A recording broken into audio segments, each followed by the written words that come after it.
یا ایھا الذین آمنوا قاتلوا الذین یلونکم من الکفار، اہل ایمان جنگ کرو ان کافروں سے جو تمہارے ساتھ ملحق ہیں۔ اصل میں یہ چونکہ اب حضور صلی اللہ علیہ وسلم کی جو دعوت کا بین الاقوامی یا عالمی یا آفاقی دور ہے اس کا آغاز ہو چکا ہے، اب اس کو بڑھنا ہے، تو یہاں حکم دیا جا رہا ہے اب جو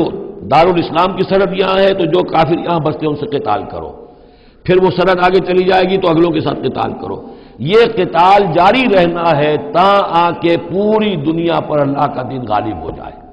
جیسے کہ وہ قتال جاری رہا قاتلوہم حتی لا تکون فتنۃ ویکون الدین کلہ للہ، جیسے جزیرہ نما عرب کی حد تک قتال کے جاری رکھنے کا حکم تھا کہ جب تک جزیرہ نما عرب سے کفر اور شرک کا خاتمہ نہیں ہو جاتا اور اللہ کا دین وہاں غالب نہیں ہو جاتا یہ جنگ جاری رہے گی۔ اب معاملہ یہ ہے کہ حضور صرف عرب کے لیے نہیں بھیجے گئے تھے بلکہ پوری دنیا کے لیے، لہذا اب اس کے لیے یہ اعلان عام ہے، چارٹر ہے، اسی پر عمل کرتے ہوئے فوجیں نکلی ہیں۔ ورنہ جیسا کہ میں نے کئی مرتبہ عرض کیا ہے، ایرانیوں نے تو کہا بھی تھا کہ ہمارے اوپر کیوں تم چڑھ کر آ گئے، یہ اللہ کا حکم ہے۔ یا ایھا الذین آمنوا قاتلوا الذین یلونکم من الکفار ولیجدوا فیکم غلظہ، اور چاہیے کہ وہ تمہارے اندر سختی محسوس کریں، نرمی نہ پائیں، سختی محسوس کریں۔ وَاعْلَمُوا أَنَّ اللَّهَ مَعَ الْمُتَّقِينَ، اور جان لو کہ اللہ تعالیٰ متقیوں کے ساتھ ہے۔ وَإِذَا مَا أُنزِلَتْ سُورَةٌ فَمِنْهُم مَّن يَقُولُ أَيُّكُمْ زَادَتْهُ هَٰذِهِ إِيمَانًا، اور جب کوئی صورت نازل ہوتی ہے تو وہ کہتے ہیں آپس میں، پھر منافقین کا تذکرہ ہو رہا ہے، بھائی کس کے ایمان میں اضافہ ہو گیا اس صورت سے، استہزاء کے انداز میں، کیونکہ یہ بات کہی گئی ہے جب وہ آیات سنتے ہیں اللہ کی تو ان کے ایمان میں اضافہ ہوتا ہے، تو اب وہ تبصر کرتے تھے۔ وَإِذَا نَزَلَتْ سُورَةٌ أُنزِلَتْ سُورَةٌ، جب کوئی صورت نازل کی جاتی ہے، فَمِنْهُمْ، تو ان میں سے وہ لوگ بھی ہیں جو کہتے ہیں مَن يَقُولُ أَيُّكُمْ زَادَتْهُ هَٰذِهِ إِيمَانًا، اس صورت کے آنے سے تم میں سے کس کس کے ایمان میں اضافہ ہو گیا۔ فَأَمَّا الَّذِينَ آمَنُوا فَزَادَتْهُمْ إِيمَانًا، تو واقعتاً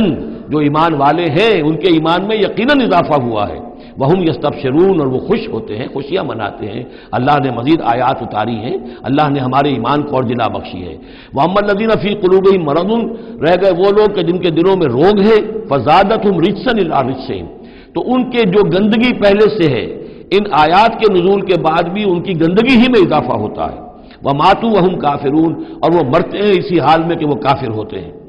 أَوَلَا يَرَوْنَ أَنَّهُمْ يُفْتَنُونَ فِي كُلِّ عَامٍ مَرَّةً أَوْ مَرَّتَيْنِ، کیا یہ منافق دیکھتے نہیں ہیں کہ ہر سال ان کو آزمایا جا رہا ہے، ایک بار یا دو بار،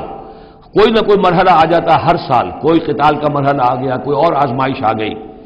ثم لا يتوبون ولا هم يذكرون، اس کے باوجود نہ یہ توبہ کرتے ہیں اور نہ ہی نصیحت اخذ کرتے ہیں۔ وَإِذَا مَا أُنزِلَتْ سُورَةٌ نَظَرَ بَعْضُهُمْ إِلَىٰ بَعْضٍ، اور جب کوئی صورت نہیں اترتی ہے جس میں قتال کا ذکر بھی ہو جائے تو پھر وہ ایک دوسرے کو دیکھتے ہیں، نَظَرَ بَعْضُهُمْ إِلَىٰ بَعْضٍ، کنکھیوں سے، آنکھوں میں اشارے کرتے ہیں، هَلْ يَرَاكُم مِّنْ أَحَدٍ، تمہیں کوئی دیکھ تو نہیں رہا، ثم انصرفوا، پھر وہ وہاں سے کھسک جاتے ہیں۔ صرف اللہ قلوبہم، اصل میں اللہ تعالیٰ نے ان کے دلوں کو پھیر دیا ہے، بأنہم قوم لا یفقہون، اس لیے کہ ان کے دل تفقہ سے خالی ہیں۔ اب یہ جو دو آیتیں ہیں یہ قرآن مجید کی عظیم ترین آیات میں سے ہیں۔ لقد جاءکم رسول من انفسکم، لوگوں دیکھو آ گیا ہے تمہارے پاس ہمارا رسول صلی اللہ علیہ وسلم، تم ہی میں سے ہے، انسان ہے، بنی نوع بشر میں سے ہے۔ عزیز علیہ ما عنتم، اور مسلمانوں جو تم پر کوئی بات مشکل کی ہوتی ہے وہ ان پر بھی بڑی بھاری گزرتی ہے۔ حریص علیکم، تمہارے حق میں بہت حریص ہیں، سارے خیر، ساری خوبیاں، ساری بھلائیاں اللہ تمہیں دے دے۔ بالمؤمنین رؤوف الرحیم، اور اہل ایمان کے حق میں وہ شفیق بھی ہیں، رحیم ہیں، مہربان ہیں۔ فإن تولوا، پھر بھی اگر وہ منہ پھیر لیں، فقل، تو اے نبی کہہ دیجئے، حسبی اللہ، میرے لیے اللہ کافی ہے، لا الہ الا ہو، اس کے سوا کوئی معبود نہیں، علیہ توکل، تو میں نے اس پر توکل کیا ہے، وہو رب العرش العظیم، اور وہ بہت بڑے عرش کا رب ہے، وہ عرش جو اس کا ہمارے تصور کے اندر آ ہی نہیں سکتا، رب العرش العظیم، بڑے عرش والا مالک ہے۔ بارک اللہ لی ولکم فی القرآن العظیم ونفعنی وإیاکم بالآیات والذکر الحکیم۔